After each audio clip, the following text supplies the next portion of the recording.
So my requirements for the device was pretty straightforward. It must be accessible remotely, it definitely must work with Google Home, and I don't want any extra costs associated with the device. Here are some devices that I considered. First up is the TOOGOO Gate. Was definitely in consideration. The price is pretty reasonable. A lot of people have written about it before. I wasn't too fond of the idea of the 6-second delay in opening or closing the garage. Then there is the iSmart Gate. Now apparently this is the next iteration of the TOOGOO Gate. Also similar thing with the 6-second delay, and even though it looked very fancy in the app and all those bits and pieces, that price is really starting to push it for my requirement. Then there's the Carraget, I think that's how you pronounce it. Definitely was in consideration. Not too bad the price. Some people have had issues with them. It works with a beam that's sent out and off a reflector and back again. Installation seemed to be pretty simple, but like I say, some people do report having had problems with them. While Amazon Prime Day was on, I had a look at the Chamberlain opener as well. It was really reasonably priced, but they have the cheeky thing of you having to pay a subscription to get Google Voice integration. So that is definitely a no from me.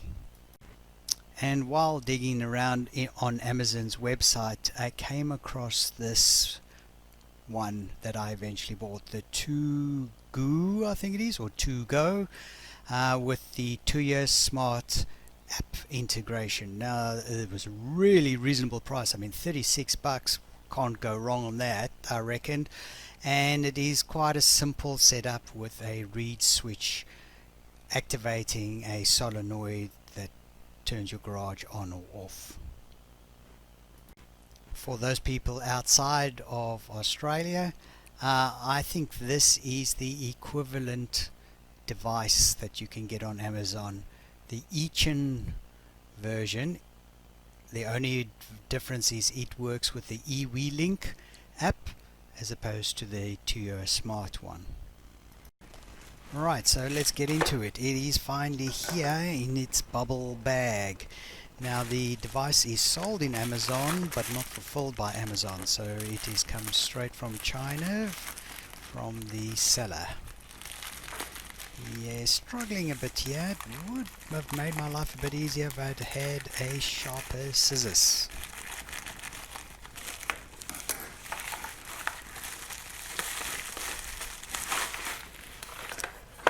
Neatly printed box with everything you need to know about it on the outside. One thing to keep in mind, it does not come with a power supply. This is, you have to provide it. It has to be 5 volt and a minimum of 1 amp. So let's have a look what we get for our money.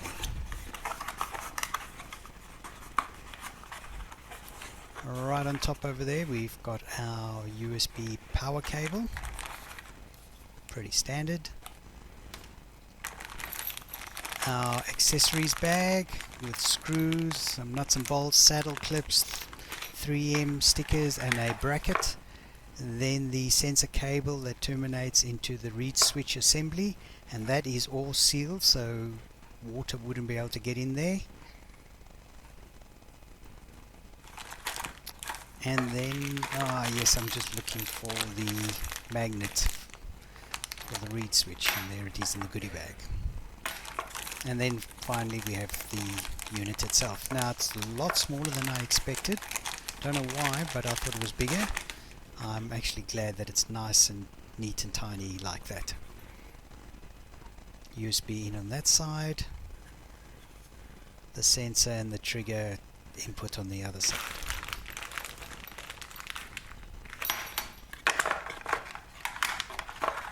Got a couple of zip ties and the instruction manual printed on some nice thickish glossy paper. There you have the QR codes for the TOOGOO and the other smart app. Pretty straightforward installation, nice and simple, exactly what I'm looking for.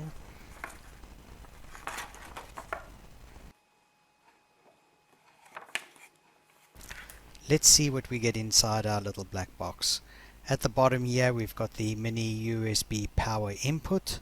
Then we've got the Wi-Fi module chip, the TYWE3S, pretty standard on these 2-year based smart devices. The relay that will trigger the door open or closing, the power reset plus power LED, then the sensor input and the trigger input. Right, let's see where I'm going to put this. I'm putting it on my Merlin belt-driven opener. Going to run the wire through the old hole over there, across the top of the ceiling, down between the wall and the board.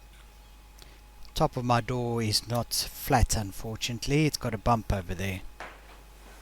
Right, let's get on with the first stage of the job, which is removing the existing push button switch and placing the trigger wire in.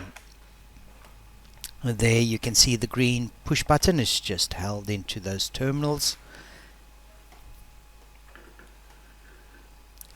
So just depress the orange bits, pull the existing switch out.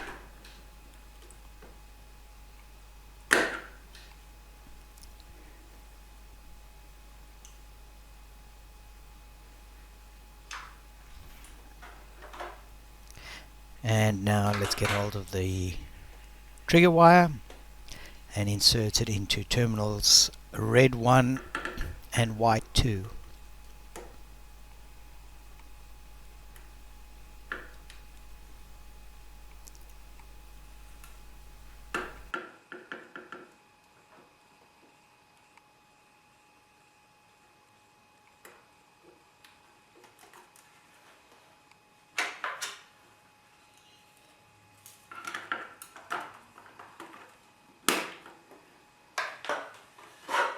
This is the part of the job that actually took me the longest, the mounting of the sensor itself on top of that silly little ridge.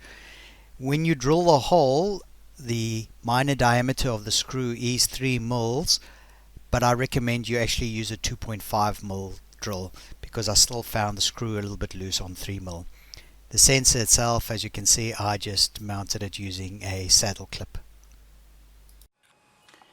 So here we have the module installed. I've mounted it on its edge and stuck it down using blue tack, purely so that I can see the blue light indicating that the module is receiving power, and this way I don't have to climb on a ladder to look up there.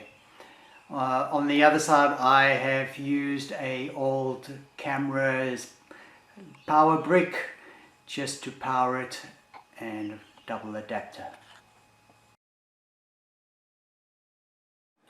So between the two apps that you can use with the opener, being Smart Life or TOOGOO Smart, I've gone with TOOGOO Smart purely because it was the first one on the list. When you've added your opener, it will appear in the list here. In this case I've called it Garage, and when you touch on it, then you get the nice graphic showing whether the door is open or closed. In here the schedule allows you to set a specific time that the garage will close, if it should be open. The other option over here is to initiate a countdown before the door is closed, and touching on this one is just open or close immediately. Now if you want a nice shortcut on the phone's desktop that you can just touch to open and close without going this long-winded way into the app itself, then you have to set up a smart scenario. So I've done one already for garage open. To do one in this case for garage close, you click plus, give it a picture of some sort, whatever, purple, Add action, device, garage, switch, off, save, next, give it a name, garage, close,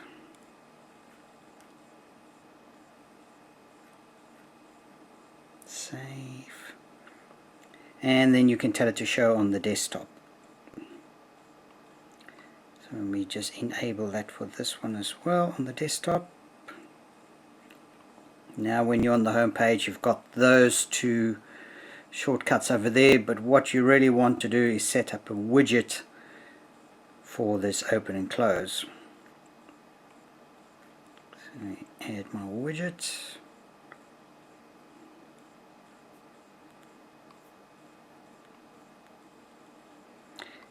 And you want this scenario one.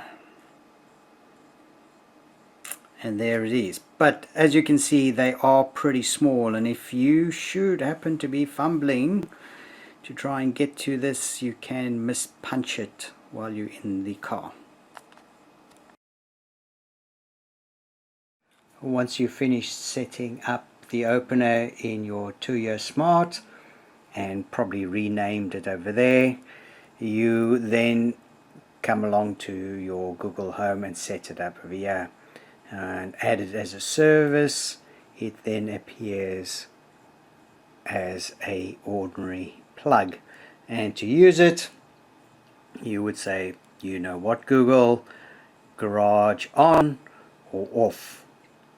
Now that's not a very natural way of talking about it, so what I suggest you then do is set up a routine. So in your routines you can do what I've done over here, which is now I want to say close garage, and it will then execute the function of turn off the garage. And the same of course for opening the garage as well. In conclusion, overall I am very happy with this device. It really works well.